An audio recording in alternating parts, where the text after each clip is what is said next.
So I was wondering if you, Ms. Patterson, could go over the matrilineal aspects of the society. Have they changed over time, or are they still the same practices that you guys would have had, your ancestors would have had in America? The Tuscarora have always had, as far back as we have ever known, to be a matrilineal society.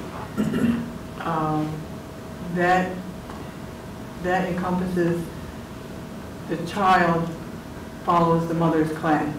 So for example, my 3 kids are White Bear clan, my husband is Sand Turtle, so none of my kids are Sand Turtle. So you follow the lineage, matrilineal lineage of the mother.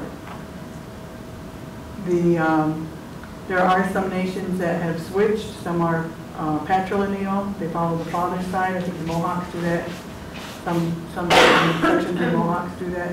But we've always had matrilineal, as opposed to matriarchal. Matriarchal is female ruling. Leadership. Leaders, right? Rulers, leaders. So we don't do that.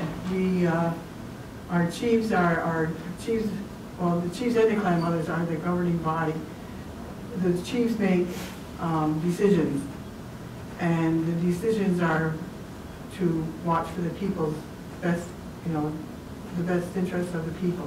What will prolong the longevity of our society. The thing that the clan mothers do is, our most important responsibility is to choose the chiefs. So in a way, we're funneling that authority to the chief, but we don't rule over the chief. And so that's our responsibility for each clan mother of each clan to choose a leader or chief to sit in on council. As a follow-up, what do you look for? Is it in your chiefs? Do you look for, is it done by age, or are you looking for specific traits? Or how do you? The age can be. I think we've had chiefs 7. Put in sitting in there as young as 7.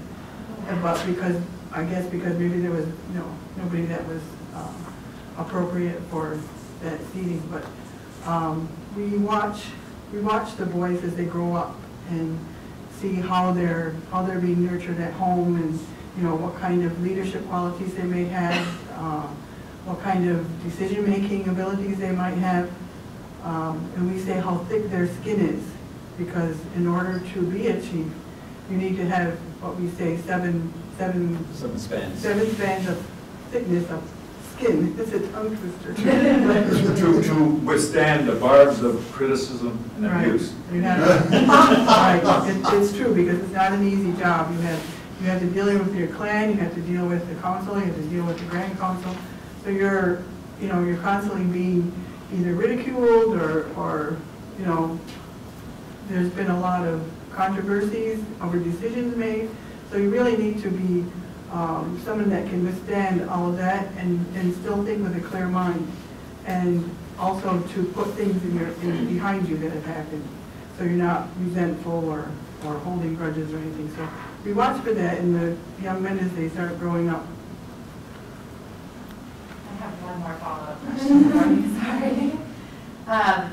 And so in the matrilineal aspect, since your children belong to your clan, does it fall the majority of bringing your children up to the women in the family, as opposed to the women only take care of girls and the boys go off with the dads? Is it more like you're teaching them the aspects of your culture to be passed down? Is that something that the mothers do? Okay, I think I know what you mean. If it's the mother's duty to pass down oral history or traditions, or not totally, no, because there are a lot of things that, of course, men know a lot of things too that they can pass down. Contrary to popular belief. Thanks. We hope they do. But then of course the children are with the mothers, the majority of the time, unless the mothers are working or whatever these days. But